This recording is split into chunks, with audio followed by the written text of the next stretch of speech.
जमाना तकनीक और इनोवेशन का है, लेकिन भारत इसी मामले में काफी पिछड़ा हुआ है।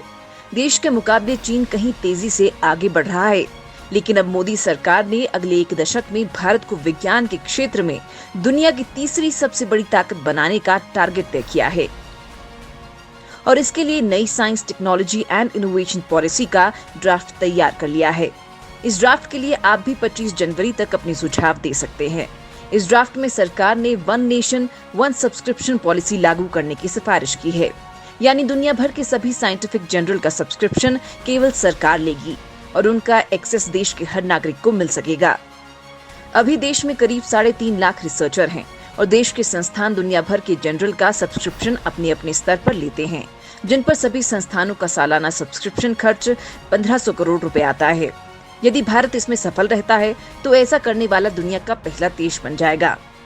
इसी तरह रिसर्च एंड डेवलपमेंट के क्षेत्र में निजी क्षेत्र की भागीदारी बढ़ाने के लिए स्वतंत्र कोष के रूप में STI डेवलपमेंट बैंक बनाने की भी योजना है, जो देश में मेगा साइंस प्रोजेक्ट्स और मध्यम दर्जे के अनुसंधान प्रोजेक्ट्स की फंडिंग कर सके। अभी भारत के रिसर्च एंड डेवलपमेंट क्षेत्र में निजी क्षेत्र का योगदान न के बराबर है, जबकि सरकारी कोष की फंडिंग 98% से भी ज्यादा है। इस मामले में मोदी सरकार का कहना है कि निजी क्षेत्र नियमों का ईमानदारी से पालन नहीं करते, जबकि निजी क्षेत्र सरकार पर सुस्त होने का आरोप लगाता है। लिहाजा SIT डेवलपमेंट बैंक के रूप में एक स्वतंत्र कोष की स्थापना का प्रस्ताव किया गया है।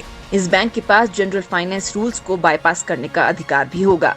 इस नई पॉलिसी के लिए 63 पेज के ड्राफ्ट में 11 चैप्टर में 100 से अधिक नए आइडियाज को शामिल किया गया है।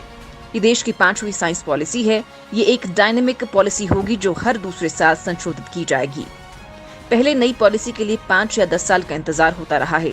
मोदी सरकार रिसर्च के क्षेत्र में महिलाओं की भागीदारी को 30% तक बढ़ाने की तैयारी कर रही है, जो फिलहाल केवल 16% है।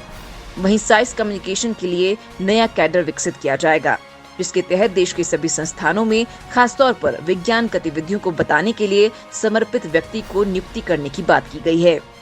नई पॉलिसी में पूर्णकालिक शोधकर्ताओं की संख्या और रिसर्च पर खर्च अगले 5 साल में दोगुना करने का सुझाव दिया गया है।